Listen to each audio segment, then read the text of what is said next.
So when I think of No Man Left Behind, like it's men being authentic and being real and going, I don't have it together. I am one, serious mistake away from destroying my whole life. Yeah. And we're all there, right? I mean, we all live on the edge there in terms of sin. And how close can I get to temptation without really doing it? And then it takes one time. And for us men, we can just destroy our whole lives, and yet be posing on the outside, like I got it all together. I got this figured out, and I don't need your help, right? And unfortunately, I think that's the biggest challenge for men is we want to put this front up, and we want to let people beyond the inner man and just be real and be authentic. Go, I don't have this figured out, man. Life is a battle, and I struggle, and I need other men in my life to hold me accountable to make sure I don't screw up my life. I don't self-sabotage, because left to my own, I will, right?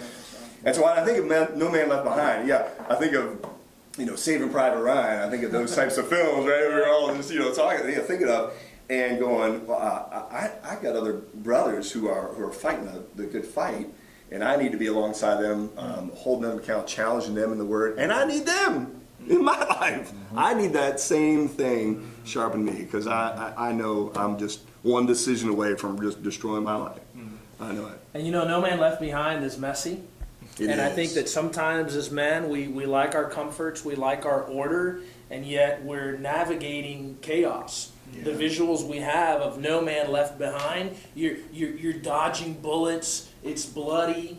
Some guy maybe didn't make a mistake to be where he's at, and then other guys, they may have had it coming to them. Yeah. Yeah. And so regardless of the situation, we go into something that's messy, we go into something that's chaotic, and we provide what's necessary to help bring that man back to where he needs to be.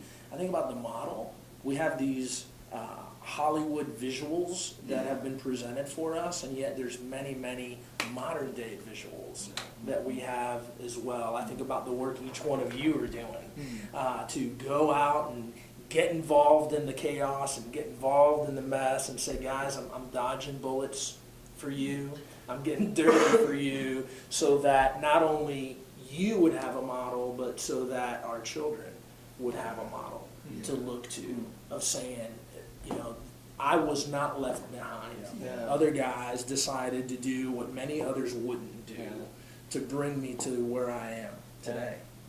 And it's like, are you ready for the fight, man? To use the Hollywood visuals again. All the dudes, they sneak in the night, man. They sneak through the jungle and sneak into your camp at night. And it's like, are we ready for what's coming? Or are we prepared for the battle that we don't even know is coming? And I think that's our biggest thing as men, is to be ready before it comes, and to not wait for the mess to hit and then go, all right, Lord, what do I do? But to be armed and ready to go to war even before the fact, and to not just, be stuck on the battlefield with no clue what to do.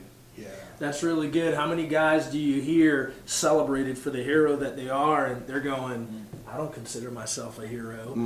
I just did what I thought I needed to do. So that whole idea of really processing and determining this is what I'm going to do when presented with this challenge brings about what we're talking about. No Man Left Behind. Yeah, that's really good. Yeah. And the only way they're able to do that is, like you guys said, they're able to go ahead and just react. Because of the training side of it. Yeah. When a war soldier goes out, he's gone through training, boot camp.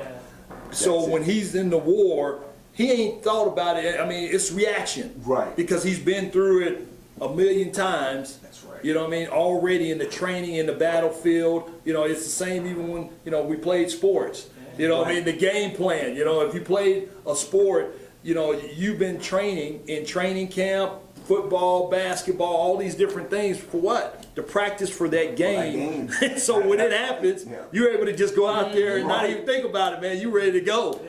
So in the same game plan for life. We're being equipped, we're being trained, like you talked about, knowing what to do, because we don't know when that battle we're going to be faced with. And so when that battle hits, we'll be ready to go. You know, I think that's probably one of the biggest challenges. All of us have kids, Yeah. and I think the next generation behind us, are they equipped? Are they trained to hit the battlefield of life? And that's, I mean, I think that's a bit disconcerting. I mean, I have 2 teenage boys, and I think, what am I doing to equip them to know that there's a battle? And man, when you guys leave home and you head into the career world, man, it's a fight. You get married. You think, right, when we're young, we think, once I get married, life is going to be easy, right? You know? And I got my career, life is going to be smooth sailing. That's what you think when you're young. And I want to start teaching my boys now, look, you know, this life is a challenge. It's a battlefield, and you've got to be equipped. And that's what I love. That's what I think about battle ready. I mean, that's what Pastor Tarkenton, who set it up 15 years ago, that's been his passion, is to equip men, young men today who've never heard this material before. Get in the game, fight, and let's train it. We would never send a man off to battle or a guy off to a football field without being trained. Never would, right? And yet we all fight it every day.